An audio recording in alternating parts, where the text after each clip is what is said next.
17 से start करना था, 17 के बाद सीधा 19 पे जाना है, ऐसा है क्या? आशीषा माता जी एक बार कंफर्म कर लीजिए। Yes, Guruji, 18 was done. ठीक, 17 करना, उसके बाद 19 पे जाना। Hare Krishna. हरे हरे, बहुत बहुत धन्यवाद। देखिए एक वार्निंग दे दे रहा हूँ, है ना। हाँ, मेरे देखिए एक बात जानिए, मेरा कोई अहित नहीं होता, आगे जो वार्निंग मिलने वाली है उससे मेरा कोई अहित नहीं होता। आपको जिस प्रकार से जीना है, जिस प्रकार से करना है, जिस प्रकार से चलना है, आप चल सकते हैं। बाकी डिवोटीज ये बात कंफर्म कर सकते हैं, है ना, क्योंकि उन्होंने देखा हुआ है। जो लोग भी, जो कोई भी बिना इन्फॉर्म किए हुए छुट्टी करना चाहता है, सपोज कीजिए किसी को काम आ गया 2-3 दिन 4 दिन, अभी ये आ गया वो आ गया, हमको छुट्टी कर देना, हमको अभी नहीं आना है, 2 दिन हम क्लास नहीं आएंगे, 1 दिन नहीं आएंगे, अब नहीं आएंगे, कल नहीं आएंगे, कोई भी ऐसे करता है तो मेरा हित हो अहित हो वो तो बाद में देखिएगा, उनको मैं गाइड नहीं कर पाता, वो मेरे कहे अनुसार वो नहीं चल पाते, क्योंकि वो अपने बीच में, मेरे कहे और अपने समझने के बीच में अपनी बुद्धि का प्रयोग करते हैं कि मेरा मन कर रहा है तो हम छुट्टी कर लें।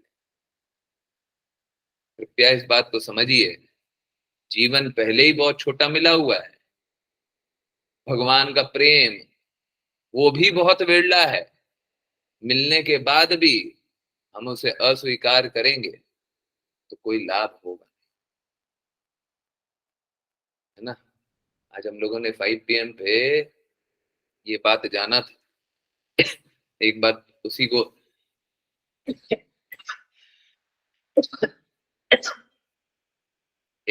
को रिपीट कर दें और फिर आगे हम लोग समझने का प्रयास को आगे बढ़ाएं कि हम चाहे कुछ भी कर रहे हो,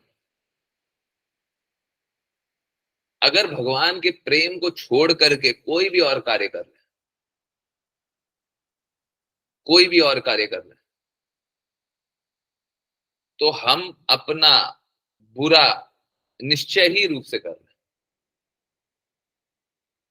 असलियत ये है कि भौतिक जगत में रहते हुए सब कोई अपना बुरा ही कर रहा है। भगवान से प्रेम कौन जागृत कर रहा है? किसको ये जागृति है और किसको ये इच्छा है कि भगवान से प्रेम पुनर्जागृत करे? किसी को इच्छा है? कोई नहीं जागृत करना चाहता। इस स्थिति में सब कोई भगवान से दूर जाना चाहता है, भगवान से दूर जाकर के बड़े प्रसन्न रहते हैं।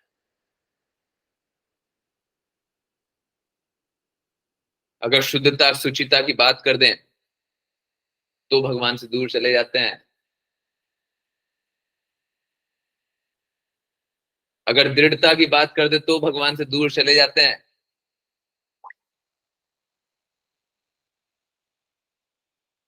भगवान से दूर जाने के हमारे पास तरह तरह के बहाने हैं, जैसे इतनी भक्ति हमसे नहीं होगी, इतनी शुद्धता हमसे नहीं आएगी, ये हमसे नहीं हो पाएगा, ये हम कैसे करेंगे, वो कैसे समझ में आएगा, शास्त्र इतना इतना विस्तृत है, हमें समझ में कहां से आएगा। ऐसी हजारों लाखों बहाने हमारे पास तैयार है, परंतु असलियत मालूम है क्या है? असलियत इससे भिन्न है। असलियत ये है, किसी की स्थिति तो नहीं है, इसमें तो कोई डाउट ही नहीं है, किसी की स्थिति नहीं है कि वो शास्त्र को समझ पाए, किसी की स्थिति नहीं, वो शास्त्र को नहीं समझ सकते अपनी शुद्धता से, अपने प्रयास से, अपनी समझदारी से, वो शास्त्र को नहीं समझ सकते। परंतु एक बहुत अनोखी बात है, बहुत ही अनोखी बात है, हमको किसी प्रकार की समझदारी चाहिए भी नहीं।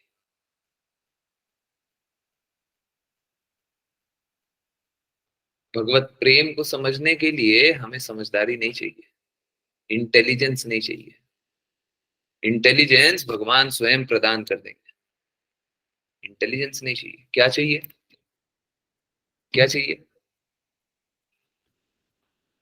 हमको अपनी स्वतंत्र इच्छा चाहिए कि हमको जानना, हमको अपनी स्वतंत्र इच्छा चाहिए कि हमें समर्पण करना है, हमें अपनी स्वतंत्र इच्छा चाहिए कि जीवन का लक्ष्य हमको भगवान बनाना है, बस। आपको बुद्धि भी नहीं चाहिए। अब बताइए, हैं? इससे सरल तरीका कुछ और हो सकता है क्या? परंतु जब हम इस दृढ़ता की बात करें तो वहां पे संकल्प के साथ होता है। अगर यहाँ पे भी हम अपनी स्वतंत्रता छोड़ देंगे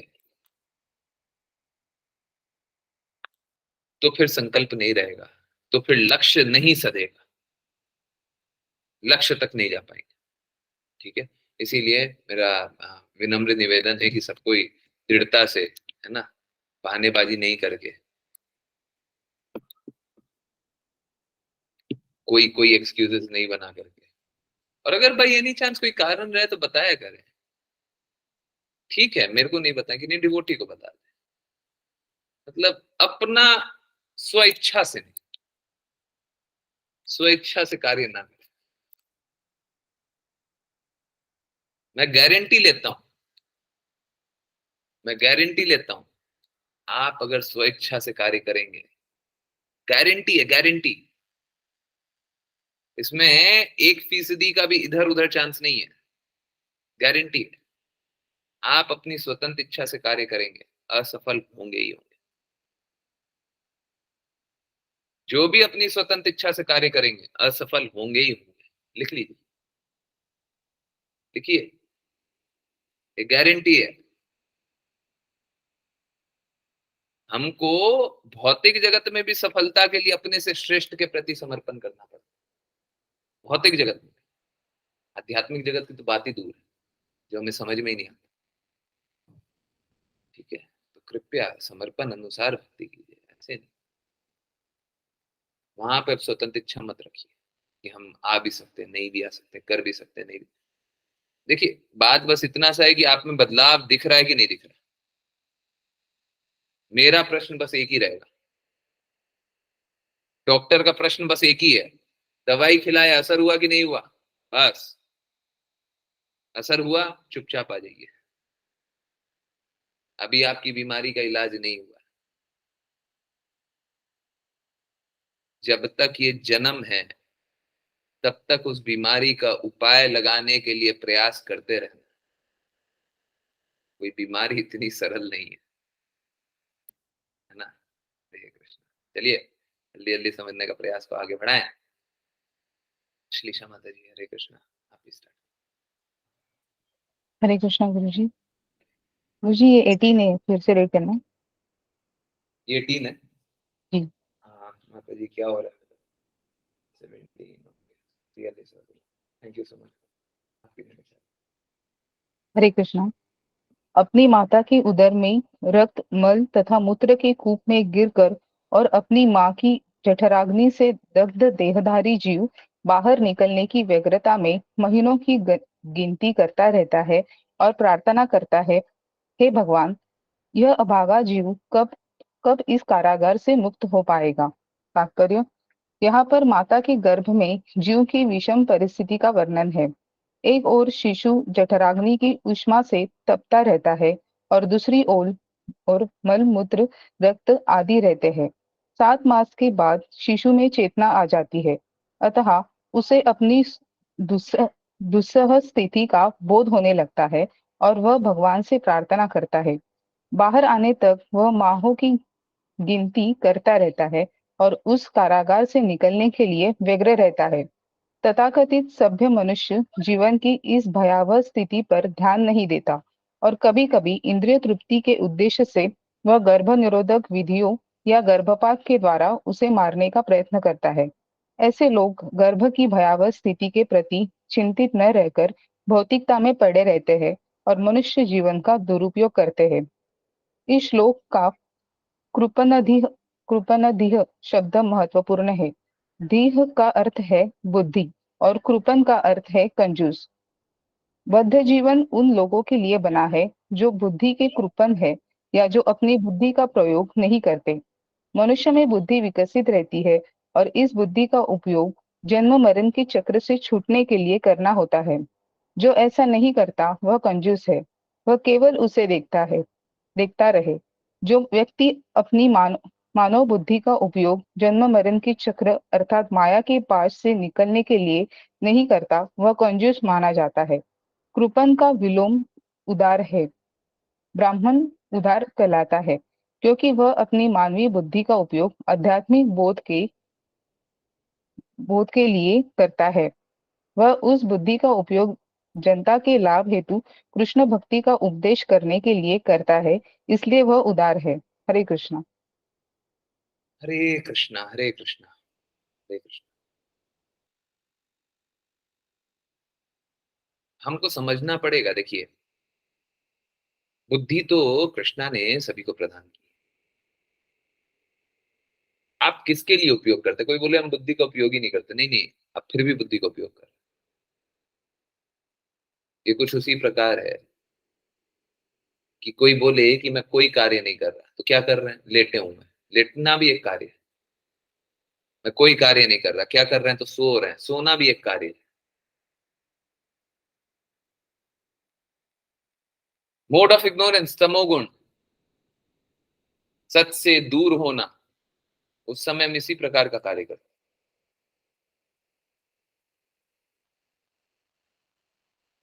तो भगवान ने हमें बुद्धि दी है, तो बुद्धि का उपयोग भी तो करेंगे। प्रश्न ये है कहाँ कीजिए। प्रश्न ये है कि ये बुद्धि का उपयोग करके क्या कीजिएगा। कोई ऐसा बोले कि हम बुद्धि का उपयोग ही नहीं करेंगे, नहीं नहीं, झूठ बोलता है। या तो मूर्ख है या तो झूठ बोलता है। मूर्ख मतलब उसको मालूम ही नहीं है कि बुद्धि का उपयोग कर रहा है। या तो मूर्ख है या तो झूठ बोल रहा है। बुद्धि का उपयोग करता है और बोलता है बुद्धि का उपयोग नहीं करता। तो इस प्रकार से अपने आप को मूर्ख बनाया जा सकता है। माया देवी के प्रभाव में हम अपने आप को स्वाभाविक रूप से मूर्ख बनाते हैं।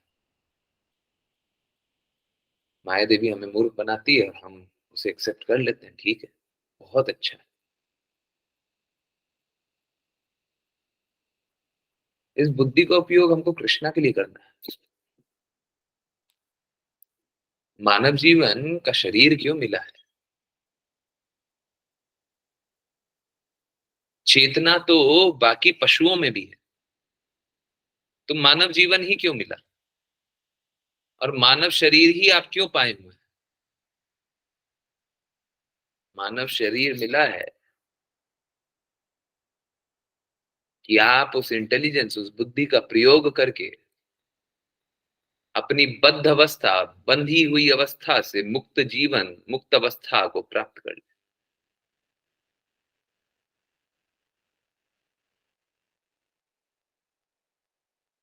कोई मुश्किल कार्य नहीं है, परंतु स्वतंत्र रूप से कोई भी करे तो ये कर पाना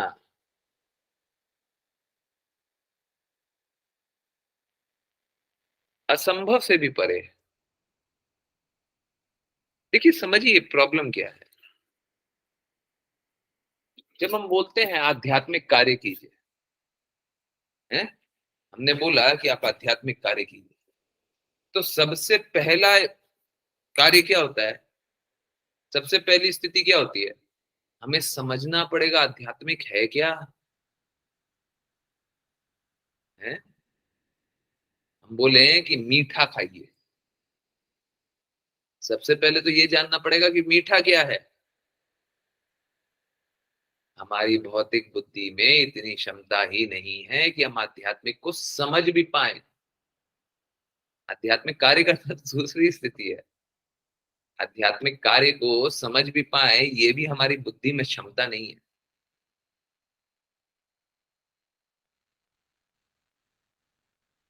तो हम कैसे आध्यात्मिक कार्य करेंगे? हम नहीं निकल सकते। हम नहीं निकल सकते हैं। देखिए बच्चा जो होता है माता के गर्भ में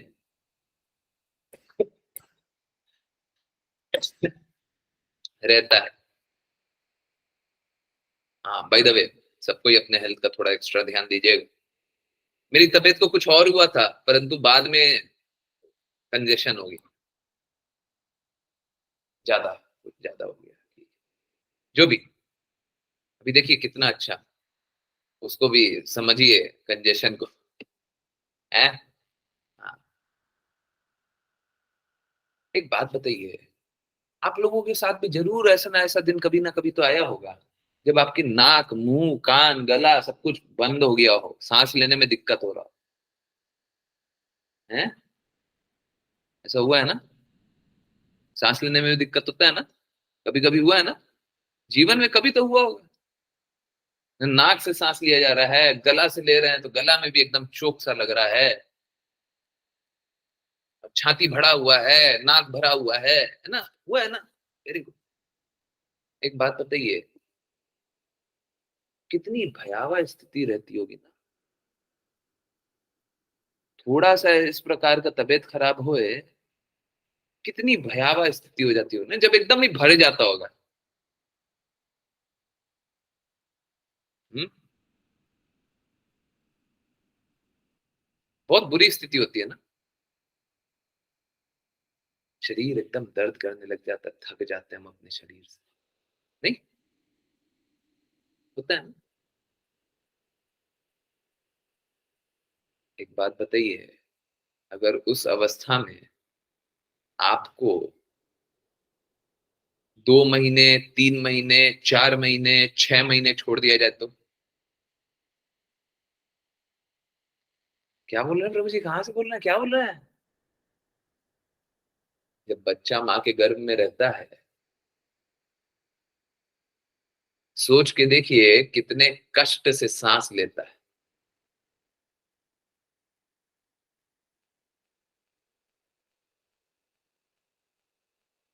हमें स्वाभाविक लगता है। तो मैं ये भी बोल सकता हूं कि जब आपका नाक, गला सब बंद रहता है, फिर भी तो आप जिंदा रहते ही थे ना। स्वाभाविक है, आप तो सांस ले ही लीजिएगा। ये मूर्खता है, जो अभी मैंने की वो निपट मूर्खता है, वो स्वाभाविक स्थिति नहीं है। हम कष्ट की अवस्था में भी हमको जीना है तो हम जी रहे हैं, ठीक उसी प्रकार की बच्चा कष्ट की अवस्था में भी माता के गर्भ में रहता है तो वो जीता है।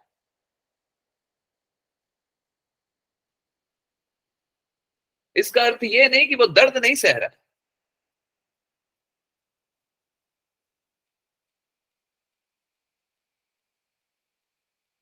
आंखें बंद कर लेने से अंधेरा नहीं होता है। हम अपने आप को मूर्खता में इस प्रकार से सिद्ध कर सकते हैं, हम सोचे कि अंधेरा हो गया।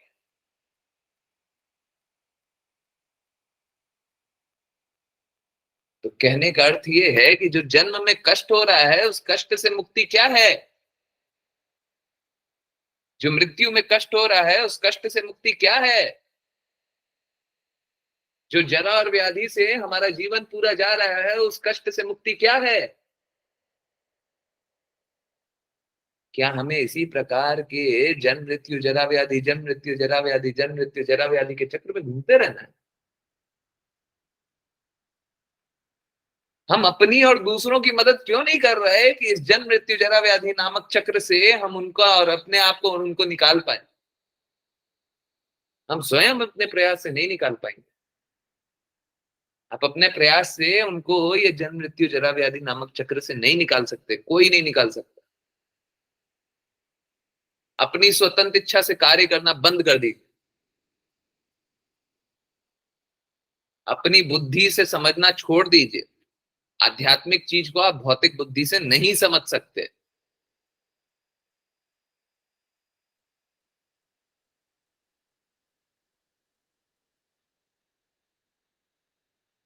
तो हम कैसे निकलेंगे? हम गुरु से आदेश प्राप्त करके उनकी आज्ञा अनुसार, उनकी इच्छा अनुसार भक्ति, भक्ति, में कार्य करके इस जन्म मृत्यु जरा व्याधि के चक्र से निकल सकते हैं। और कोई दूसरा तरीका नहीं, अपने प्रयास से नहीं। हमारा प्रयास हमें असफलता के द्वार पे जरूर ले जाएगा, गारंटी।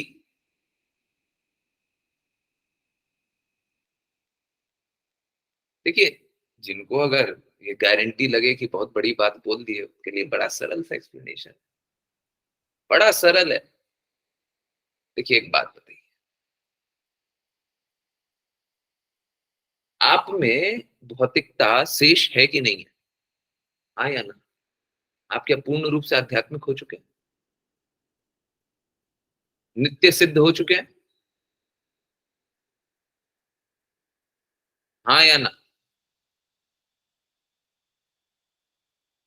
कोई भी आध्यात्मिक हो गया कि आप में से पूर्ण रूप से आध्यात्मिक? थोड़ी सी भी भौतिकता शेष नहीं है, थोड़ी सी भी भौतिक मलिनता शेष नहीं है। अगर आपकी स्थिति ये है कि आप में भौतिक मलिनता शेष नहीं है, तब तो आप अलग स्थिति में हैं, आपको तो नमन करता हूं मैं। परंतु अगर थोड़ी सी भी भौतिकता शेष है, थोड़ी सी भी, तो आप तो शुद्ध इंद्रियां आपकी है ही नहीं, इम्परफेक्ट सेंसेस हैं। आप चीजों को यथारूप तो देख ही नहीं सकते। जो भी चीज है उसको यथारूप देख ही नहीं सकते। हर चीज को गलती से, मलिनता से, अस्पष्ट रूप से देख रहे हैं। अब जब सपोज कीजिए कोई भी चीज है, आप उसको अस्पष्ट रूप से या अपर्याप्त रूप से देख रहे हैं, गलत देख रहे हैं। अगर आप किसी भी चीज को इस प्रकार से देख रहे हैं, तो शुद्धता आएगी कहां से? शुद्धता तो तब आएगी ना जब आप में मलिनता नहीं होगी। तो आप बताइए, कोई भी अपने प्रयास से भौतिक जगत में रहते हुए भौतिक व्यक्ति भक्ति कर सकता है क्या? अगर वो आध्यात्मिक हो जाए तो कर सकता है, आध्यात्मिक नहीं हो तो कहां से कर सकता है? कहां से कर पाएगा?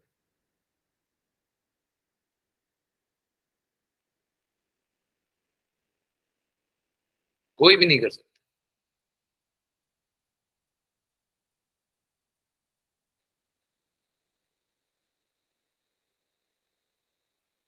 तो भक्ति करने के लिए कोई आध्यात्मिक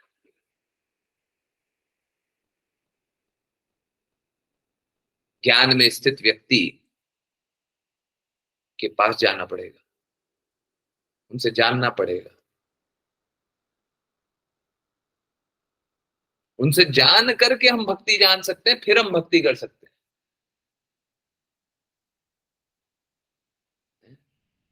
आज 5 PM पे देवी देवता के बारे में बताया था, बहुत ही कड़ी बात बताया था। बाकी लोग जो देवी देवता की भक्ति कर रहे हो, उनको बुरा लग सकता है, परंतु शुद्ध स्थिति है वो। ठीक है, जानना होगा तो आप लोग बोल सकते हैं 10 बजे, नहीं तो रहने दीजिए।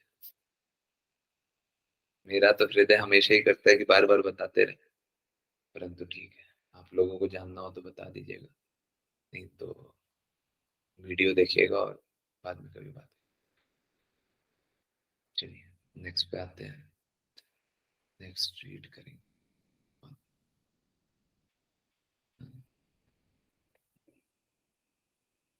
निशा माता जी, हरे कृष्णा, प्लीज।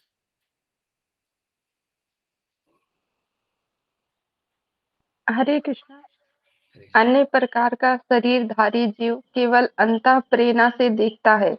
वह उस शरीर के ग्राह्य तथा अग्राह्य अनुभवों से ही परिचित होता है। किंतु मुझे ऐसा शरीर प्राप्त है जिसमें मैं अपने इंद्रियों को वश में रखता हूँ और अपने गंतव्य को समझता हूँ। अतः मैं उन भगवान को सादर नमस्कार करता हूँ जिनके आशीर्वाद से मुझे यह शरीर प्राप्त हुआ है और जिनकी कृपा से मैं उन्हें भीतर और बाहर देख सकता हूँ। तात्पर्य: विभिन्न प्रकार के शरीरों की विकास क्रिया फूल के फलने के समान है। जिस प्रकार फूल के विकास की कई अवस्थाएं होती है, कली, विकास, विकासमान फूल, पूर्ण विकसित फूल तथा सुगंध और सुंदरता से पूरित फूल। इस प्रकार क्रमिक विकास में 84 लाख योनियां होती है और निम्न योनियों से उच्चतर योनि में क्रमबद्ध उन्नति होती है। मनुष्य जीवन सर्वोच्च समझा जाता है क्योंकि इसमें जन्म तथा मृत्यु के बंधन से छूटने की बुद्धि रहती है। माता के गर्भ में स्थित भाग्यवान शिशु अपनी श्रेष्ठ स्थिति को समझता है और इस तरह वह अन्य प्राणियों से पृथक होता है। मनुष्य से नीचे के पशुओं में सुख दुख की चेतना रहती है, किंतु वे अपनी शारीरिक आवश्यकताओं, खाना, सोना, संभोग तथा सुरक्षा से अधिक और कुछ नहीं सोच पाते। किंतु ईश्वर की कृपा से मनुष्य में चेतना इतनी विकसित रहती है कि वह अपनी अद्वितीय स्थिति का मूल्यांकन कर सकता है और आत्मा तथा परमात्मा दोनों का साक्षात्कार कर सकता है। दम शरीरी शब्द का अर्थ है कि हमें ऐसा शरीर प्राप्त है जिसमें हम इंद्रियों तथा मन को वश में कर सकते हैं। भौतिक जीवन की सारी जटिलता अनियंत्रित मन तथा अनियंत्रित इंद्रियों से है। मनुष्य को ईश्वर के प्रति कृतज्ञता ज्ञापित करनी चाहिए कि उसे ऐसा सुंदर मनुष्य का शरीर मिला और उसे इसका सही सही उपयोग करना चाहिए। पशु तथा मनुष्य का यही अंतर है कि पशु अपने आप को वश में नहीं रख सकता है, उसमें शिष्टता का रहता, जबकि मनुष्य में शिष्टता का भाव तथा आत्मनियंत्रण रहता है। यदि मनुष्य इस नियंत्रण शक्ति को प्रदर्शित नहीं कर पाता, तो वह पशु के तुल्य है। इंद्रियों के नियंत्रण या योग विधि से मनुष्य स्वयं को, परमात्मा को, संसार को तथा इन सबके पारस्परिक संबंधों को समझ सकता है। इंद्रियों के नियंत्रण में इंद्रियों के नियंत्रण से सब कुछ संभव है, अन्यथा हम पशु तुल्य है। यहाँ पर इंद्रियों के नियंत्रण द्वारा आत्म साक्षात्कार की व्याख्या की गई है।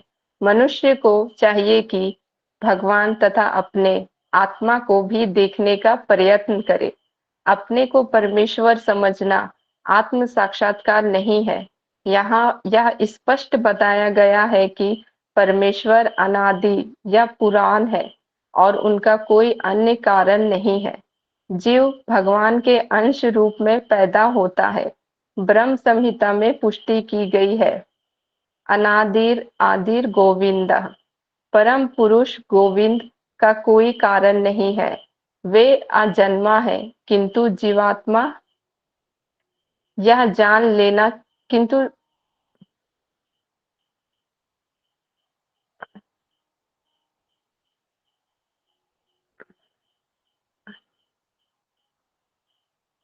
तथा परमेश्वर दोनों अजन्मा है, किंतु यह जान लेना चाहिए कि अंश का परम कारण भगवान है। अतः ब्रह्म संहिता कहती है कि प्रत्येक वस्तु भगवान से उत्पन्न हुई, सर्व कारण कारणम। वेदांत सूत्र भी इसकी पुष्टि करता है। जन्माद्यस्य यतः, परम सत्य ही हर एक के जन्म का मूल स्रोत है। भगवत गीता में भी कृष्ण का कथन है, अहम सर्वस्य प्रभवा, मैं हर वस्तु का जन्म स्रोत हूँ, जिसमें ब्रह्मा, शिव तथा अन्य जीव सम्मिलित है। यह आत्म साक्षात्कार है। मनुष्य को जानना चाहिए कि वह परमेश्वर के अधीन है। उसे अपने को परम स्वतंत्र नहीं समझना चाहिए, अन्यथा उसे बद्ध जीवन में क्यों रखा जाता। हरे कृष्ण। हरे कृष्ण हरे कृष्ण। तो यहाँ पे जो लिखा हुआ है ना, क्लास के स्टार्टिंग समय यही बात हो रही थी, है ना, कि आप अपनी स्वतंत्रता से क्लास नहीं ज्वाइन कर सकते हैं, वैष्णवों का नहीं संग कर सकते हैं, चैंटिंग नहीं कर सकते हैं। बदलाव दिखने के बाद भी आप बोले कि हाँ ठीक है, कोई बात नहीं, बदलाव आ गया। इस प्रकार का दुष्टता, दुष्टता किस लिए, आप समझिए, दुष्टता इसलिए नहीं क्योंकि मैं बता रहा हूं और आप नहीं समझ रहे, नहीं नहीं, ये दुष्टता नहीं। दुष्टता इसलिए है क्योंकि जन्म जन्मांतर के बाद, देखिए कितना क्रमिक विकास होता है। 84 लाख योनियों के बाद आपको अवसर मिल रहा है भगवान के बारे में जानने का, अपने अपने आप के बारे में जानने का, भगवान से अपना संबंध जानने का। और आप क्या कर रहे हैं? आप क्या कर रहे हैं? ये सब कुछ जानने के बावजूद बोलते हैं कोई बात नहीं।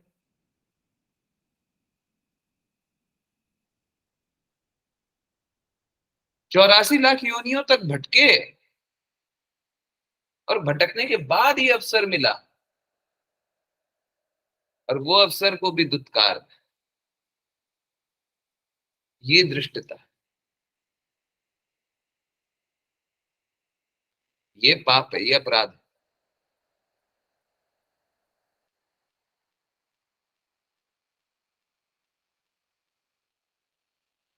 आप 2 लोगों का अहित, इनफैक्ट 3 लोगों का अहित कीजिएगा ही कीजिएगा। अगर आप भगवान के बारे में नहीं जानिएगा तो 3 लोगों का अहित कीजिएगा। सबसे पहले तो आप अपना अहित कीजिएगा। संघर्ष नियमित रूप से लिखा हुआ है। अगर इतना योनियों चलने के बाद एक मानव शरीर मिला, ये चेतना मिली, ये चेतना से, ये शरीर से, ये वाहन लेकर के आप भगवत धाम जा सकते, और उस स्थिति को छोड़ करके आप कुछ भी और कार्य कर,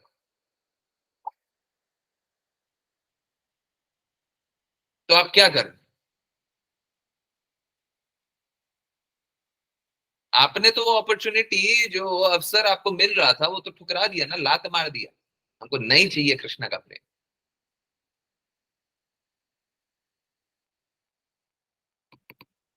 इस स्थिति में आपने क्या किया? अपने 84 लाख योनियों में जो सफर होकर के आए, और ये 84 लाख बस बोलने के लिए है, समझिए 84 लाख में क्रमिक विकास होता है। जरूरी नहीं है कि 84 लाख योनियां हमको चलना पड़े। हम हो सकता है उससे बहुत ज्यादा चलें। हो सकता है कि हमको कोई भी पशु का शरीर मिला, सपोज कीजिए अभी पशु का शरीर मिला, और हम बहुत शुद्ध कार्य कर, बहुत ही शुद्ध कार्य कर, तो हमको 84 लाख नहीं घूमना पड़ेगा, हमको 2 लाख में हो जाएगा। और शुद्ध कार्य कर रहा है तो 20,000 में हो जाएगा, और शुद्ध कार्य कर रहे हैं तो 2,000 में हो जाएगा, है ना। जरूरी नहीं है कि हमको एकदम ये पूरा 84 लाख ही घूमना पड़े, और कोई और शुद्ध आत्मा हो तो और कम हो जाएगा। परंतु चक्र तो वही चलता है। अब आप अपनी शुद्धता से उसको कम कर सकते हैं, पर चक्र तो वही चलेगा।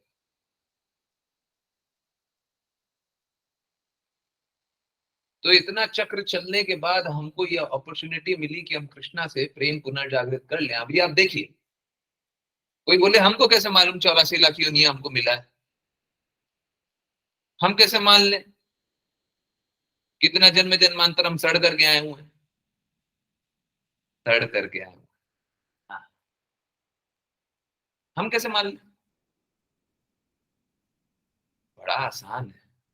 एक काम कीजिए, कोई दूसरा जीव उठाइए, और जिस प्रकार का आपको कृष्णा से प्रेम की अनुभूति होती है, जिस प्रकार से कृष्णा से आकर्षण होता है, किसी दूसरे जीव का आकर्षण करवा करके बताइए, करवाइए। जिस प्रकार से आपको प्रेम की आकांक्षा होती है, किसी दूसरे का प्रेम की आकांक्षा उस प्रकार से करवा करके बताइए।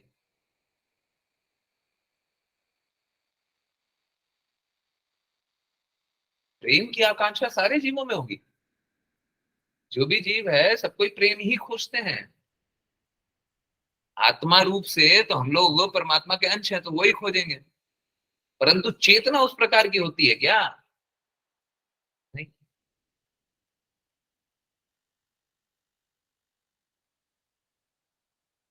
मानव प्रेम के लिए कुछ भी करने के लिए तैयार हो जाता है।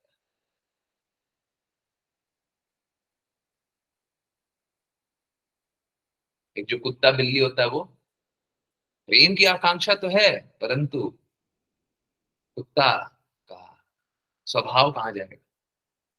कुत्ता का स्वभाव तो कुत्ता का ही रहेगा। आहार निद्रा भय मैथुन तो वही रहेगा। उसको बहुत लोग है ना अप्राकृतिक रूप से बहुत कुछ कर देते हैं,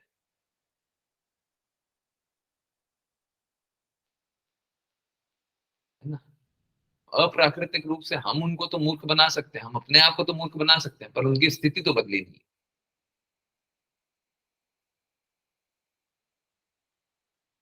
तो स्थिति ये है, आप देखिए सामने देखिए,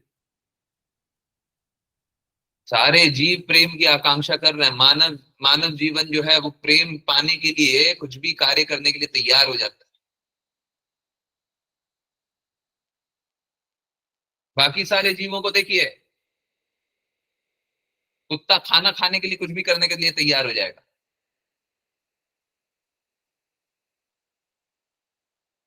या वो अपना साम्राज्य दिखाने के लिए कुछ भी करने के लिए तैयार हो जाएगा, या मैथुन करने के लिए कुछ भी करने के लिए तैयार हो जाएगा।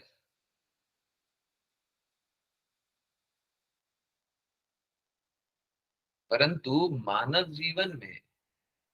जीवन की भी आवश्यकता होती है। आनंद निद्रा भय मैथुन मानव जीवन की भी आवश्यकता होती है, परंतु हम पशु से अलग कैसे हैं? हम में और कुत्ते में क्या फर्क है? हम में और बिल्ली में क्या फर्क है? कि हमको ये मालूम है कि जीवन का लक्ष्य प्रेम। उनको ये नहीं मालूम है प्रेम भी मिल जाए, खाना भी मिल जाए, रहना भी मिल जाए, ये भी मिल जाए, वो भी मिल जाए, वो भी मिल जाए, उनको सब कुछ चाहिए। परंतु हमारा अंतिम लक्ष्य वही होता है। आप लोग देखते होंगे बोलचाल की भाषा में भी हम लोग साफ साफ उगल देते हैं। एक पिता कोई 50 साल कार्य किया तो क्या बोलेगा? हमने तो अपने बेटों के लिए किया है, हमने तो अपने पत्नी के लिए किया। बोलता नहीं बोलता?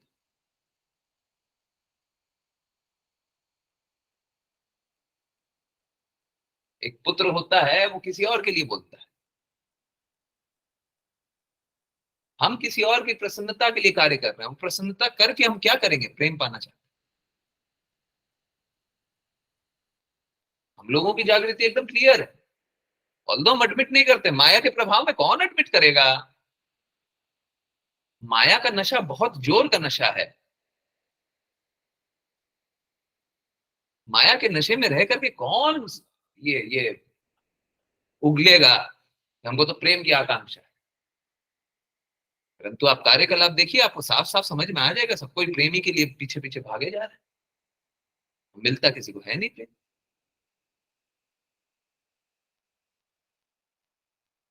आप सोच के देखिए कितना सरल है। भक्ति करने से सरल तो कुछ होगा ही नहीं। बोले भक्ति करना मुश्किल है, मेरे को भक्ति करने से आसान कार्य कोई बता दीजिए, उससे सरल कुछ नहीं है। हमारी स्वाभाविक स्थिति है प्रेम करना। भक्ति करने से हम प्रेम करना सीखते हैं। प्रेम कृष्णा से भगवान से करना होता है, भगवान के धाम जाना होता है, हमेशा प्रेम में स्थित रहना होता है। बताइए इससे सरल मार्ग और क्या है? सच बताइए, इससे सरल मार्ग को कुछ दिखता है क्या?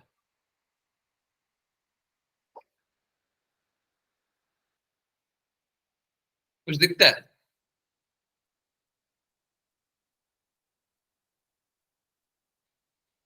हम लोग भगवान से द्वेष करके इस भौतिक जगत में तो आ गए। ठीक है, कोई बात नहीं, आ गए तो कुछ नहीं किया जा सकता।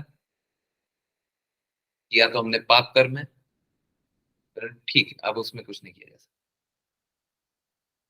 प्रश्न ये है कि अब क्या करना है? यहां पे आने के बाद अब क्या करना है? अब देखिए दो रास्ते। एक, सभी को स्वतंत्र इच्छा मिली हुई है, स्वतंत्र इच्छा का उपयोग कीजिए, फिर से द्वेष मार्ग पे चलने लग जाइए। हैं? सबसे सरल तरीका बताते हैं, भक्ति नहीं करना ना, सबसे सरल तरीका, गुरु से द्वेष कीजिए, शास्त्र से द्वेष कीजिए। आपको कोई नहीं भक्ति करा सकता। कीजिए। जिस चीज को भक्ति नहीं करना है ना, गुरु से द्वेष कीजिए। अरे कैसे मूर्ख, शास्त्र से द्वेष कीजिए, आपको कोई नहीं भक्ति करा सकता, कभी नहीं करा सकता।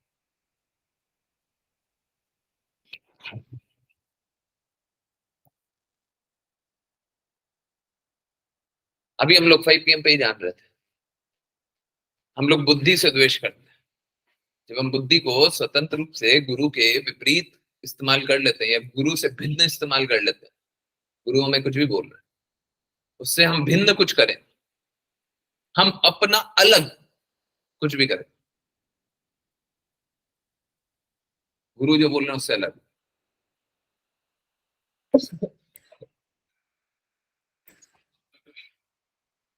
तो ये स्थिति होती है गुरु से द्वेष करने वाली, बुद्धि से।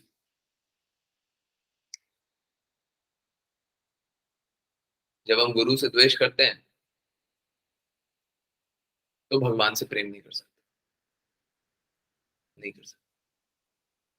गुरु का कार्य ही बस एक ही है, भगवान से प्रेम पुनर्जागृत करवाते हैं, आपको अपने लक्ष्य में सिद्ध करवाते हैं। उनसे द्वेष कर लीजिएगा तो भगवान से प्रेम कहां से जागृत।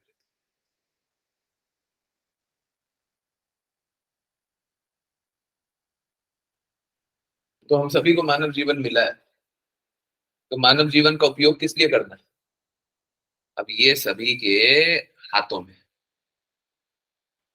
देखिए असलियत यही है, सुनने में बड़ा कड़वा लगेगा, असलियत यही है कि बाकी सब कुत्ता बिल्ली चूहा मेंढक छिपकली बनने के ही लिए आगे आगे बढ़ रहा है।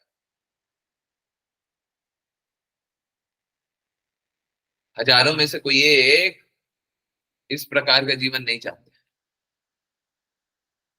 भगवत गीता के अनुसार बता रहा हूं।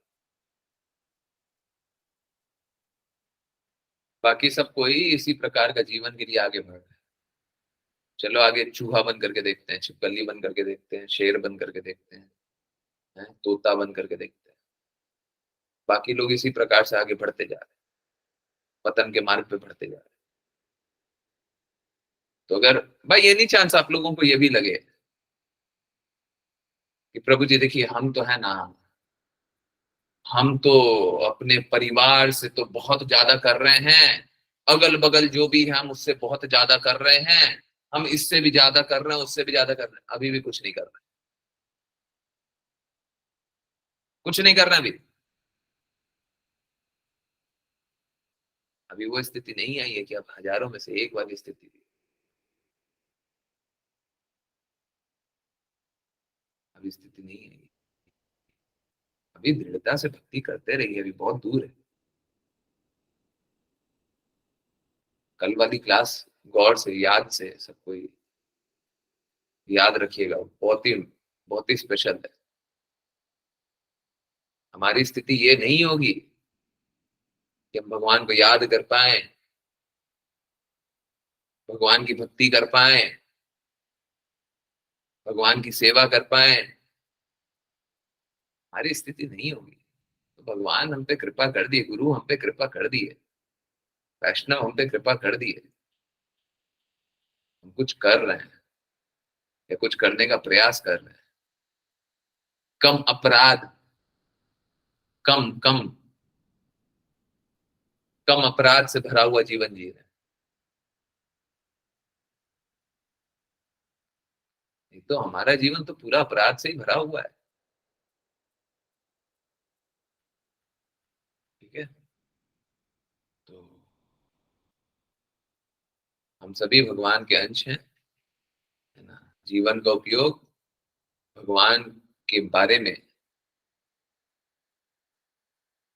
खुद के, हैं, कल जाना था संबंध विजय प्रयोजन अभिदय प्रयोजन। तो सबसे पहले संबंध पुनर्स्थापित करने का बात है, फिर भक्ति में सेवा करने की बात है, फिर ईश प्रेम या कृष्णा प्रेम या भगवत प्रेम है। अभी बहुत दूर है, अभी तो हमारा संबंध ही अच्छे से स्थापित नहीं हुआ है ना। तो हमको पशु का जीवन नहीं जीना है, मानव शरीर मिला है, मानव का जीवन जीना है। और मेरा बहुत इच्छा हो रहा है हृदय तोड़ने का, परंतु हृदय 10 बजे ही तोड़ेंगे। जिन जिनको हृदय तोड़वाना हो वो 10 बजे पूछ लीजिएगा, मैं अभी नहीं बोल रहा। आप लोग खुद बोलेंगे कि हाँ हमारा हृदय तोड़ दीजिए, 10 बजे तोड़ेंगे, है ना? ऐसे नहीं, ऐसे अगर जानना है तो वीडियो देखिए, ठीक है? हाँ, अगर सच में हृदय तोड़वाना है, अभी 6 मिनट बाकी है, उसके बाद बोल सकते, अभी नहीं। हरे कृष्ण। प्रज्ञा माता जी।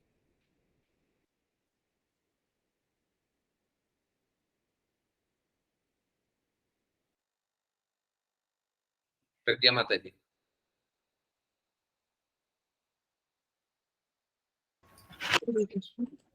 अतः हे प्रभु, यद्यपि मैं अत्यंत भयावह परिस्थिति में रह रहा हूँ, किंतु मैं अपनी माँ के गर्भ से बाहर आकर भौतिक जीवन के अंधकूप में गिरना नहीं चाहता।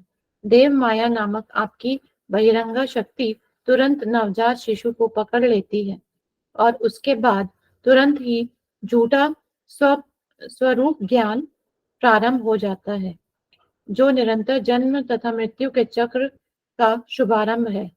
तात्पर्य: जब तक शिशु अपनी माता के गर्भ में रहता है तो उसका जीवन अत्यंत संकटपूर्ण तथा भयावह रहता है, किंतु इसका लाभ यह होता है कि वह भगवान के साथ अपने संबंध की शुद्ध चेतना जागृत कर लेता है और अपने उद्धार के लिए प्रार्थना करता है। किंतु उदर से बाहर आते ही जब शिशु का जन्म हो जाता है तो माया इतनी प्रबल होती है कि उसे तुरंत घेर कर इस शरीर को स्व मनवाया जाता है। माया का अर्थ है जो नहीं है, अर्थात भ्रम। भौतिक जगत में हर व्यक्ति अपने को अपना शरीर करके पहचानता है। यह मिथ्या अहंकार की चेतना की मैं यह शरीर हूँ शिशु के गर्भ से बाहर निकलते ही उत्पन्न हो जाती है। माता तथा संबंधी शिशु की प्रतीक्षा करते हैं। ज्यों ही वह पैदा होता है तो माँ उसे दूध पिलाती है और सभी उसकी देखरेख करते हैं।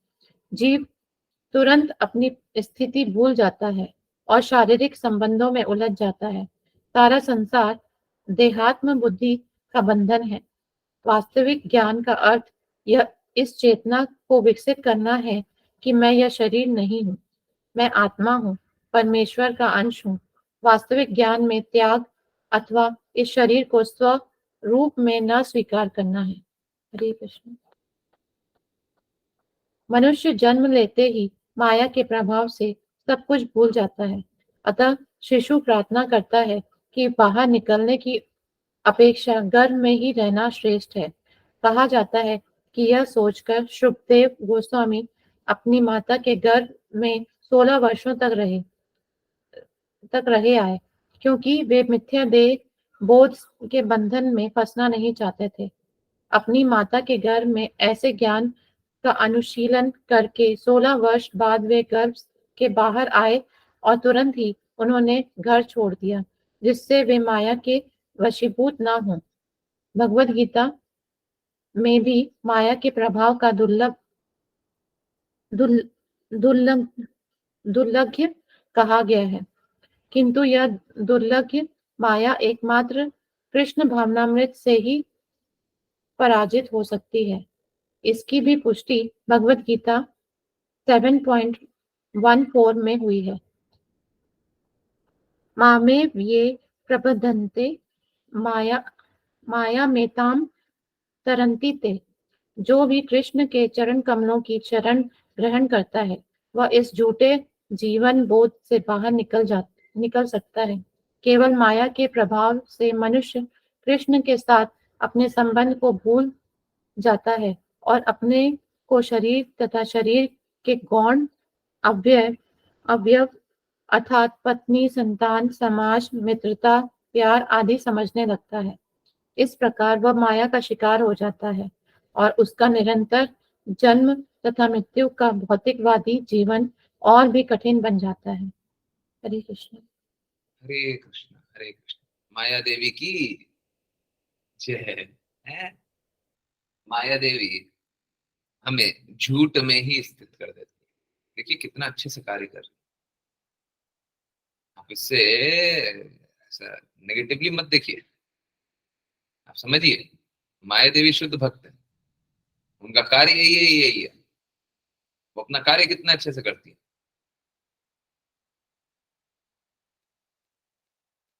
जब कोई भ्रम की अवस्था में क्या देखता है, अपने आप को शरीर मान बैठता है, शारीरिक संबंधों को अपना जान लेता है। सुखदेव गोस्वामी का जब एग्जाम्पल नहीं आया था, जब माता के घर में बात हो रही थी, तो मैं वही याद कर रहा था कि सुखदेव गोस्वामी 16 साल तक वो भयावह स्थिति में ही स्वीकार करने के लिए तैयार थे, क्योंकि बाहर निकले तो माया का पाश है, अभी तो खेल शुरू हुआ है। तो माता के गर्भ में जब बालक को चेतना आए तो उसको पता चलेगा अभी तो खेल शुरू हुआ है, अभी तो माया देवी क्या क्या खिलाएंगे हमको।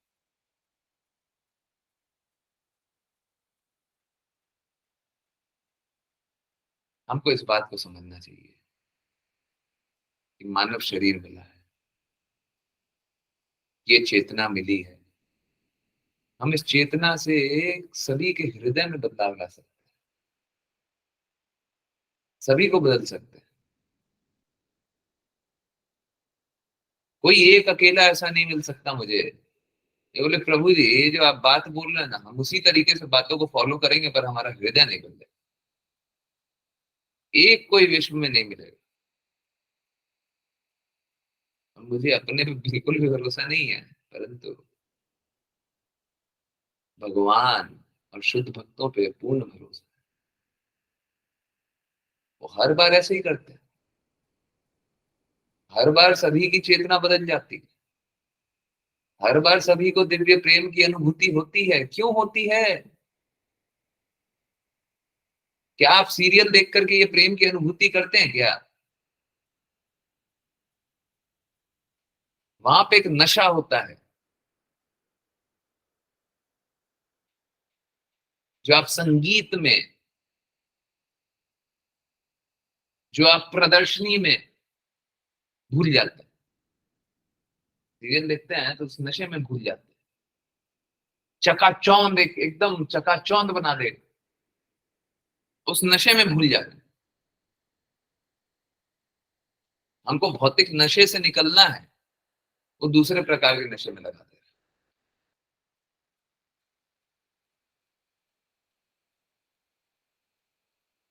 और यहाँ पे निश्चित रूप से कोई कोई संशय ही नहीं है, सभी को प्रेम की अनुभूति होती है।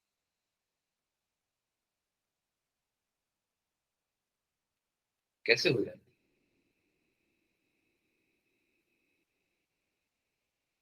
क्यों होती है?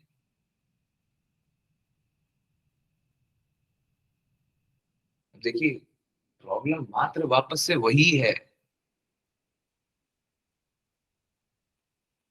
इस पूरे कार्यकलाप में कहीं कोई प्रॉब्लम है ही नहीं। एक प्रॉब्लम है, उसका दो सिरा है, दो सिरा है। अगर वो दो सिरे को मेरे हाथ में दे दीजिएगा, गारंटी है कि सब कोई भक्ति करेगा। लिख लीजिए, दो सिरा कौन सा है? एक ही चीज है, दोनों दो नहीं है दोनों एक ही, परंतु उसके दो सिरे। कौन सा? एक सभी की स्वतंत्र इच्छा और दूसरा माया देवी का प्रभाव। ये दोनों कर दे दीजिए।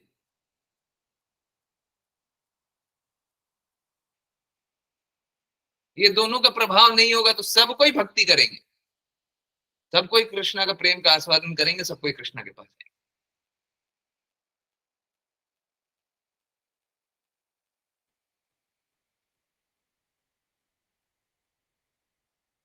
यही दो बड़ा कष्ट देता है। और एक्चुअली में दोनों दो नहीं है, दोनों एक ही है। अगर आप स्वतंत्र इच्छा गुरु के प्रति लगा दीजिए तो माया देवी प्रभाव नहीं करेंगी, है। अगर माया देवी छोड़ दी है तो आपकी स्वतंत्र इच्छा कुछ काम नहीं। एक्चुअली में दोनों है तो दोनों एक ही है, परंतु वो दो सिरे हैं तो दोनों सिरा हमको दर्द कर। जो भी भक्ति ना किए हो, कभी भी भक्ति ना किए हो, उसका बस यही कारण।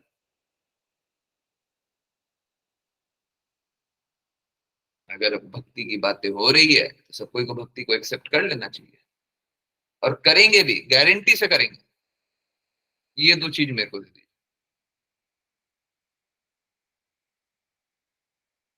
प्रॉब्लम यही है, सभी के पास स्वतंत्र इच्छा है, मन किया जो मर्जी पड़े सो कर दी, और उसके ऊपर फिर माया देवी का निर्णय चलता है। तुम स्वतंत्र इच्छा दिखाना चाहते हो, चलो घूम करके आते हैं। आओ तुम्हें चांद पे ले जाए, माया देवी चांद घुमा करके लाते, हमको एक और नशा चढ़ जाता है। हरे कृष्ण। सोच के देखिए, इससे सरल विधि और क्या है?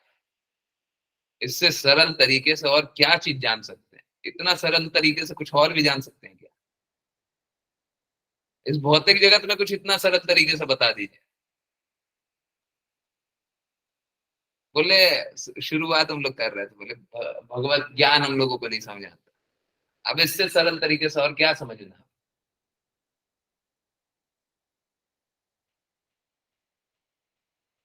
सच बता रहे हैं। अभी 10 बजे से कोई खोल भी दे, जिसको जो बोलना बोलिए, सच बता रहे हैं। ये दो चीज हाथों में दे दी, उसके बाद सब कोई सुधर जाएंगे, सब कोई सुधर जाएंगे। इसी में एक तिनका मात्र भी, लेश मात्र भी गंदगी नहीं बचेगी। अब देते नहीं, प्रॉब्लम क्या है? ठीक है, चलिए करते हैं वैष्णव प्रणाम मंत्र। जिनकी को वैष्णव प्रणाम मंत्र करना हो। रितु माता जी, आज आप लेट ज्वाइन की थी। लेट ज्वाइन करने वाले को मिलता नहीं है, बड़ा आज एक्सेप्शन है। Please start. हरे कृष्ण प्रभु जी। हरे कृष्ण। वाञ्छकल्पतरुभ्यश्च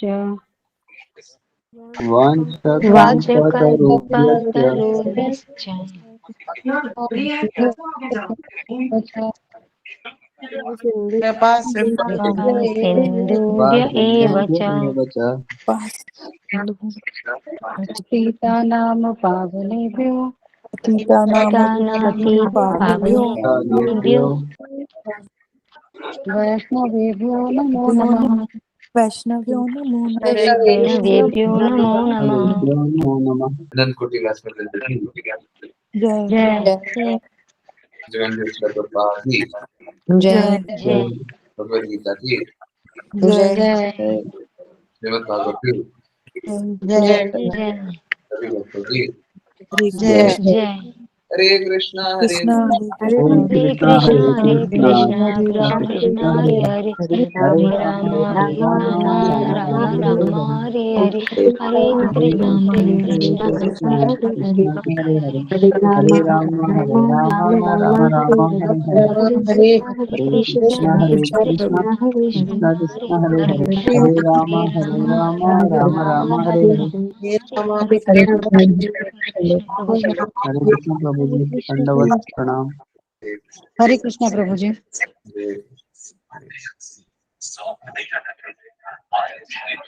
बहुत बहुत धन्यवाद सभी का ज्वाइन करने के लिए। हरे कृष्ण हरे कृष्ण। यस, किन्हीं को कुछ बोलना है, कुछ पूछना है, कुछ जानना है तो बताइए। हरे कृष्ण हरे कृष्ण। यस, कुछ भी किन्हीं को पूछना हो, बोलना हो, जानना हो तो जान सकते हैं। नहीं, प्रभु जी दिल तोड़ दीजिए। दिल तोड़ दें।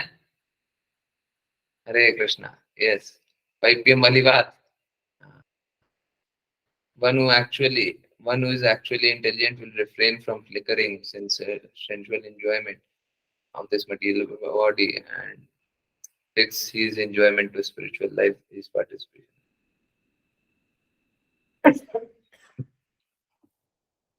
Okay. लाइट है ही नहीं मेरे पास, लाइट कमजोर है। दिल तोड़ना पहले, पक्का? हरे कृष्णा। चाहते हैं सब? देखिए एक बात जानिए भाई, प्रेम तो क्या बात करते हैं आप, भगवत प्रेम छोड़ करके कुछ भी क्यों ना कार्य कर रहे हैं, कुछ भी। हम अपने परिवार के लिए बहुत अच्छा कार्य कर रहे हैं, देश के लिए बहुत अच्छा कार्य कर रहे हैं, या फिर एक बहुत सरल सा तरीका होता है देवी देवता के लिए बहुत सारा कार्य कर रहे हैं। सब कोई गर्हित है, सब कुछ गलत है, सब एकदम गलत रास्ते। कृष्णा से संबंध के रूप में अगर आप कुछ कर रहे हैं तब तो ठीक है। अगर कृष्णा से संबंध के रूप में नहीं कर रहे हैं, हम लोग एक्चुअली में बहुत देवी देवता के प्रति इस प्रकार से कार्य करते हैं। क्या करते हैं, हम लोग सोचते हैं देवी देवता की स्तुति कर रहे हैं, देवी देवता तो शुद्ध भक्त हैं, उनकी स्तुति तो कर ही सकते हैं। और स्तुति करते हुए क्या बोलते हैं कि फल दे दो, ज्ञान दे दो, ये बंगला दे दो, गाड़ी दे दो, ये दे दो, वो दे दो, बोलते ही हैं। सुख दे दो, चैन दे दो, आराम दे दो, करते हैं ना, आरती में ही बोल देते हैं। तो इस प्रकार की आरती करना भी गलत है, एकदम गलत है। हम देवी देवता की स्तुति कर रहे हैं कि हम भीख मांग रहे हैं?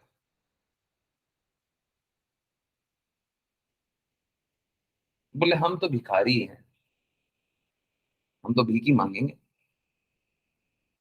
हम तो देवी देवता से भीख ही मांगेंगे। नहीं, कृष्णा ने मना किया ये करने से। आप समझिए, अगर आप भीख मांग रहे हैं तो आप किस चीज के लिए भीख मांग रहे हैं? भौतिकता के लिए भीख मांग रहे हैं। और अगर भौतिकता के लिए भीख मांग रहे हैं तो भौतिकता में ही रह जाइएगा ना। तो अगर कोई देवी देवता की स्तुति कर रहे हैं और बोल रहे हैं ये दे दो, वो दे दो, वो दे दो, वो दे दो, आप अपनी बुद्धि से मांग रहे हैं, तो डेफिनेटली, गारंटी से आप इसी बद्ध जीवन में फंस जाने वाले हैं, सड़ेंगे यहीं पे। हम ये नहीं कर सकते। हम अपनी बुद्धि से देवी देवता से ये भी नहीं मांग सकते। अगर देवी देवता की भक्ति करनी है तो हम उनसे बस एक चीज मांग सकते हैं, हमें कृष्णा भक्ति दे। अगर आपकी इच्छा होए तो हमें कृष्णा भक्ति दे, हमें और कुछ नहीं चाहिए। हम कृष्णा की भक्ति करें, कृष्णा की सेवा करें, बस हम यही चाहते हैं। लोग बोल सकते हैं कि हम तो आरती कर रहे थे, आरती वारती नहीं, बाकी लोग आरती कर रहे हैं तो करने दीजिए उनको। आप सोचिए आप क्या मांग रहे हैं। कुछ ऐसा जहर मत मांग लीजिए। अगर सपोज कीजिए कुछ फ्री में मिल रहा है, हम बोल रहे हैं कि फ्री में मिल रहा है, और मैं आपको फ्री में जहर दे रहा हूं, आप लीजिएगा क्या? फ्री में मिल रहा, हम पैसा नहीं लेंगे, फ्री में मिल रहा, हम पैसा नहीं लेंगे, जहर दे रहे हैं, लीजिएगा? आपकी भक्ति के लिए जहर मिल रहा, आप लीजिएगा क्या? कृष्णा से प्रेम के लिए जहर मिल रहा, आप लीजिएगा क्या? कृष्णा से दूर जाने की अवस्था मिल रही है, आप लीजिएगा क्या? तो चाहे हम घर परिवार में अपने आप को जाने कि हम घर के लिए कर रहे हैं, हम इसके लिए कर रहे हैं, हम उसके लिए कर रहे हैं, चाहे हम देवी देवता के लिए करने लग जाए, सोचे कि हम तो बहुत अच्छा कार्य कर रहे हैं, कृपया करके इस सबसे थोड़ा सा बचिए। आजकल अधिकाधिक लोगों को देखते हैं इस सब में ही डूब जाते हैं, सोचते हैं हम तो अच्छा काम किए, अच्छा नहीं किया था, इससे बुरा कुछ नहीं कर सकते। आपको समझ में नहीं आ रहा है, आप इससे बुरा कुछ नहीं कर सकते, आपने अत्यंत बुरा कार्य किया। देवी देवता की स्तुति करना है कीजिए, परंतु स्तुति किस लिए? ताकि उनकी महिमा गान, ये नहीं कि आपको कुछ नहीं है। ठीक है, फलप्रद कार्य मत कीजिए, भगवत गीता में मना किया गया है। फलप्रद कीजिएगा, संघर्ष कीजिएगा, जन्म जन्मांतर का संघर्ष लीजिएगा। ठीक है, ठीक उसी प्रकार से अपने परिवार, अपने देश, अपने राज्य, अपने इसके, अपने उसके की संपन्नता के लिए, उनकी श्रेष्ठता के लिए, उनके सुख के लिए, उनके हित के लिए कार्य मत कीजिए। ठीक उसी प्रकार मत कीजिए, अब भगवान के हित के लिए कार्य कीजिए, भगवान उनका रक्षा करेंगे। भगवान के हित के लिए कार्य कीजिए, है ना। हम कोई भी चीज को भगवान से स्वतंत्र रूप में देखें तो वो पाप है, वो अपराध है। भगवान से स्वतंत्र मत देखिए, भगवान के संबंध में सभी को देखिए, ठीक है। I hope this is very clear. यही यही हृदय तोड़ना, क्योंकि हम स्वतंत्र रूप से बहुत कुछ देखना चाहते हैं, वो मत देखिए।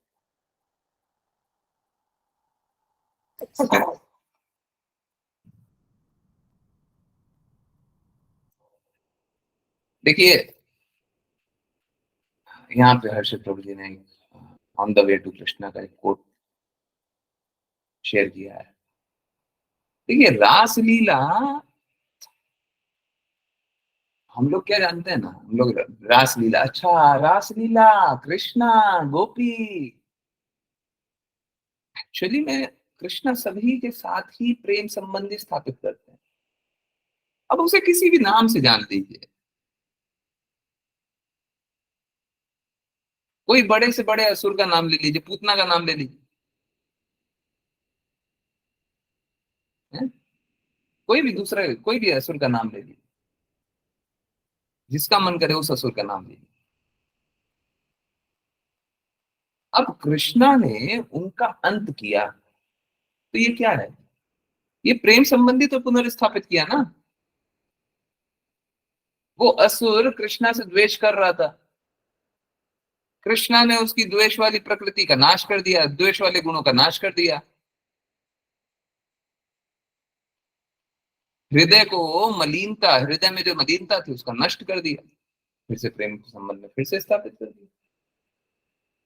अगर उसे सच में कृष्णा पहले की अवस्था रही होगी या आगे उनकी सच में चेतना है कि कृष्णा चाहिए, कृष्णा मिल जाएंगे, पर्सनल रूप में मिल जाएंगे। तो रासलीला कहने का अर्थ मात्र इतना सा मत ले लीजिए कि गोपियों के साथ कृष्णा रासलीला कर रहे थे। एक्चुअली में हम सभी का गोपियां क्या कर रही, आप समझिए। रासलीला जो हम जानते हैं, भौतिक जगत वाले लोग तो समझते ही नहीं है क्या होती है रासलीला, उनको समझ में ही नहीं आता। रासलीला है क्या? गोपियां कृष्णा की प्रसन्नता के लिए कृष्णा को आनंद देना चाहती हैं, और कृष्णा अपने आनंद के लिए नहीं, कृष्णा गोपियों के आनंद के लिए उनके साथ ये नृत्य उत्सव करते हैं।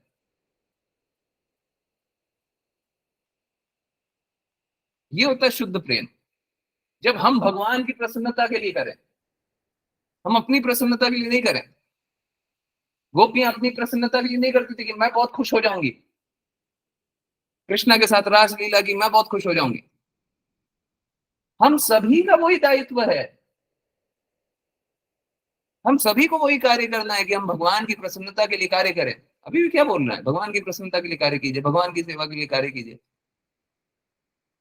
कल कल क्या बोल रहे थे? भक्ति में सेवा कीजिए, क्या बोल रहे थे? वही तो बात।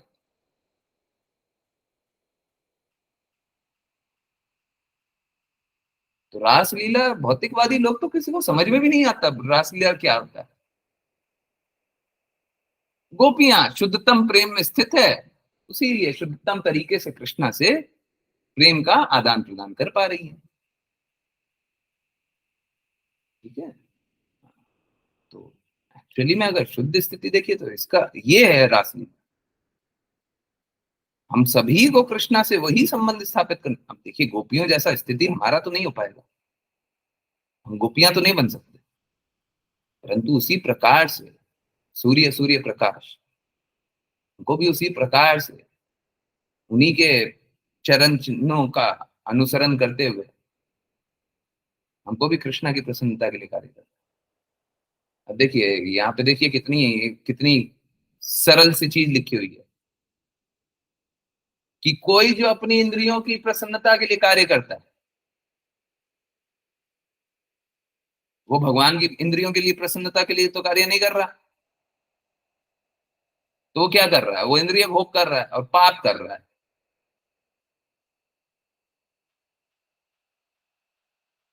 परंतु अगर भगवान की इंद्रियों की प्रसन्नता के लिए कार्य करता है तो उसका जो आनंद है, उसका जो दिव्य आनंद है, वो सदैव के लिए रहता है। वो आनंद कभी क्षय नहीं होता, खत्म नहीं होता। दिव्य आनंद में हमेशा स्थित रहेगा। हम लोगों का जैसा सपोज कीजिए अभी कुछ प्रसादम, प्रसादम नहीं, प्रसादम तो आध्यात्मिक हो गया, खाना, एक बार के लिए खाना बोल दीजिए। प्रसादम क्यों क्यों नहीं है वो बाद में जान लेते हैं। अभी सपोज कीजिए कोई खाना खा रहा है, ठीक है, तो खाना का टेस्ट क्या होता है, वो क्षणिक रहता है। अभी खाना खाया, जीभ में 5 मिनट टेस्ट रहेगा, आनंद आया, बहुत खुश, खत्म। तो हमारा स्वाद कैसा होता है, वो क्षणिक रहता है। परंतु वही आपको प्रसादम का एग्जाम्पल मिल रहा है। अगर कोई प्रसादम पा रहा है, आध्यात्मिक चीज पा रहा है, तो उसका टेस्ट हो सकता है जीभ पे क्षणिक रहे। हमारी जीभ को 5 मिनट बाद वो टेस्ट याद नहीं रहे। परंतु ऐसा कभी नहीं होगा कि आपकी आत्मा को प्रसाद का टेस्ट याद नहीं रहे। कृष्णा और कृष्णा का प्रसाद अलग नहीं। ठीक इसी प्रकार से अगर कृष्णा के लिए कार्य करें तो उसका जो आनंद होता है वो कभी नहीं क्षय होता, उसका कभी अंत नहीं होता। तो गोपियों ने एक बार रास लीला की, उनका जन्म जन्मांतर हमेशा वो आनंद है, वो आनंद कभी खत्म नहीं था। हम्म। Hare Krishna, Hare Krishna, Hare Krishna. I hope I explain ना।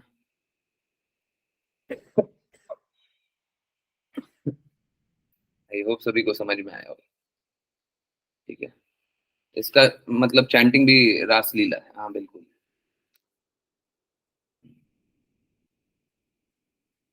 शुद्ध रूप से अगर सच में चैंटिंग करना है।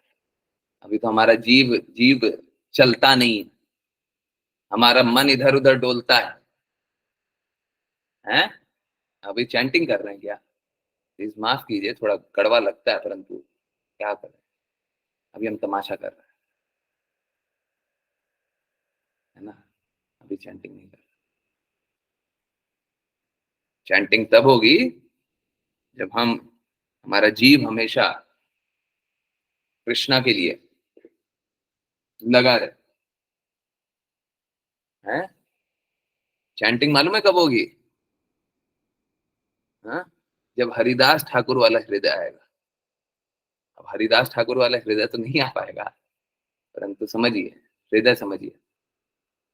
जब हरिदास ठाकुर बोलते हैं कि, आप लोगों को पास टाइम मालूम होगा, जिनको नहीं मालूम है सुनिए। तो हरिदास ठाकुर क्या है, मुस्लिम मुस्लिम घर में जन्म हुआ हुआ।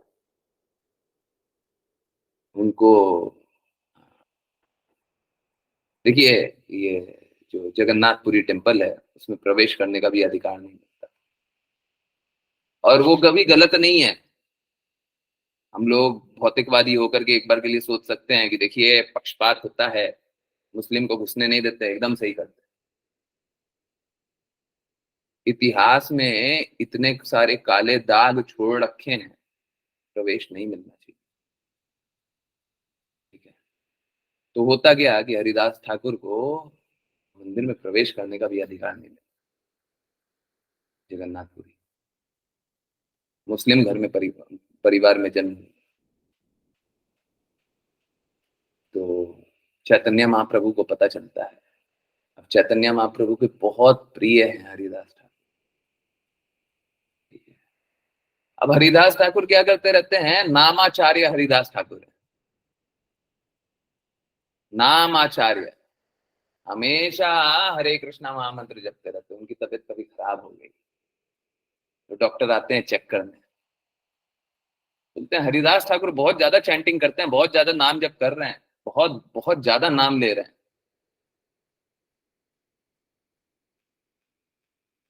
दिन में 24 घंटे होते हैं तो 21 घंटे तक नाम जप करते थे। हैं? तो इस प्रकार का हरिदास ठाकुर नाम जप करते हैं। जब डॉक्टर इस प्रकार का बोलते हैं कि बहुत ज्यादा नाम जप करते, तो हरिदास ठाकुर बोलते हैं कि नाम जप तो हम कम कर रहे हैं, काश मेरे मिलियन मिलियन माउथ होते। मिलियन बोलते हैं 10 लाख को, एग्जैक्ट नंबर मेरे को याद है नहीं है, शायद मिलियन ही बोला गया। काश मेरे मिलियन माउथ होते तो मैं मिलियन माउथ से कृष्णा का नाम जपता।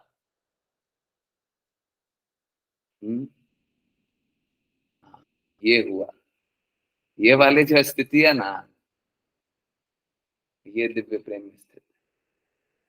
हमारी वाली स्थिति अभी नहीं है। हमारा तो नाम ही जप करने का हृदय नहीं होता है। अभी हमारी स्थिति वो वाली स्थिति हरिदास ठाकुर।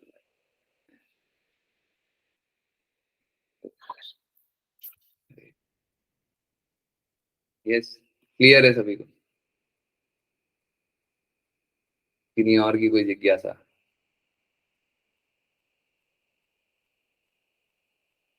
हरे कृष्ण, क्लियर है? कीर्तन सुने? हरे कृष्ण। यस, किन्हीं को कुछ भी और पूछना है तो पूछ लीजिए। तो हृदय तोड़ने वाली बात भी बोल रहे हैं। कुछ पूछना पूछ लीजिए, डरिए नहीं, डरिए नहीं, संकोच मत कीजिए। अरे हम इतना संकोच नहीं करते बोलते समय, आप लोग क्यों संकोच करते? पूछ लिया कीजिए।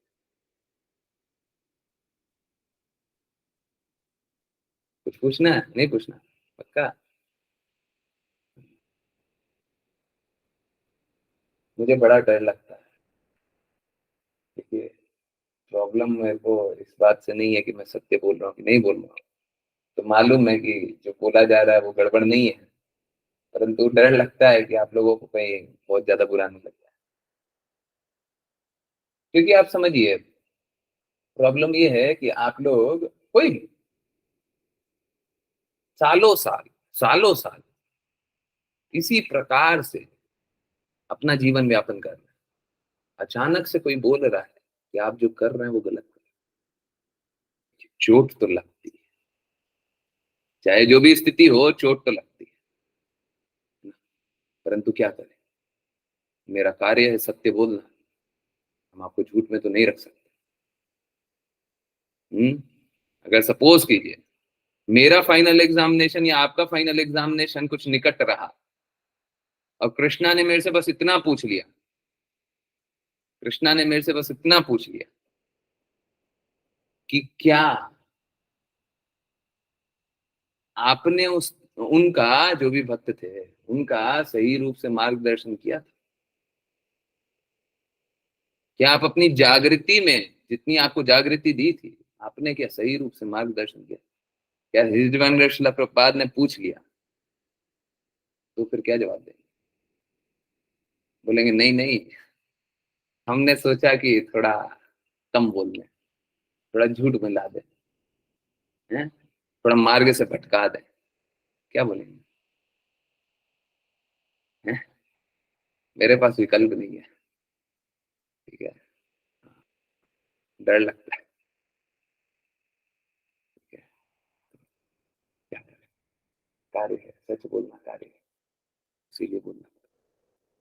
जिनको बुरा लगता है कृपया मेरे को पर्सनली बोल दिया कीजिए, है ना? परंतु बुरा मत माना कीजिए। प्लीज कल वाला कीर्तन शेयर कीजिए।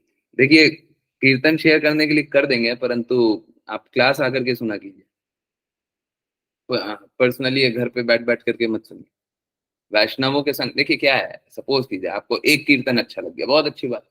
अब कुछ ऐसा, मेरे को मालूम है एक कीर्तन आपको बहुत ही ज्यादा अच्छा लगा होगा, वो कर देंगे।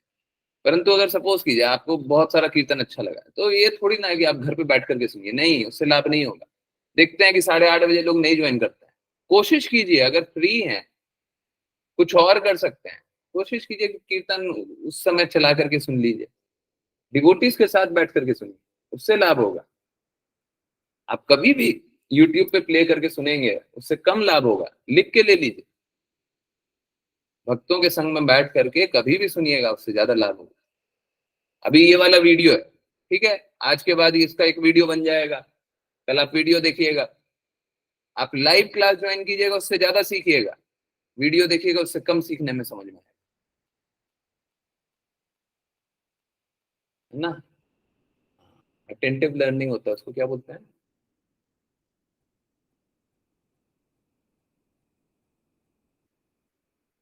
सबकॉन्शियस लर्निंग और कॉन्शियस लर्निंग। हाँ, तो जब आप वीडियो देखिएगा तो सबकॉन्शियस लर्निंग होगा, और अभी जब देख रहे हैं तो कॉन्शियस लर्निंग होगा, ठीक है। तो इसीलिए भक्तों के संग में सुनिएगा कभी, ठीक है। वो वाला कीर्तन एक जो है वो मेरे को मैसेज कर दीजिएगा, सारा मत मांगिए, चाहिए तो ले लीजिए, मेरा तो पूरा लिस्ट है, ले लीजिए, उससे लाभ नहीं हो, ज्यादा लाभ नहीं।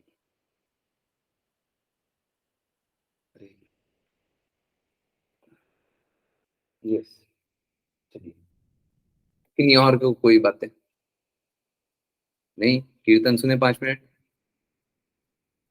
हरे कृष्ण। यस, लाइव रोकें, लाइव रोक रहे हैं, कीर्तन 5 मिनट सुनते हैं, 5 मिनट सबको देखिए, इसीलिए बोलते हैं सबको साथ में सुना लीजिए, 5 मिनट सुन लीजिए, अच्छा कीर्तन है। हरे कृष्ण। नमः शिवाय।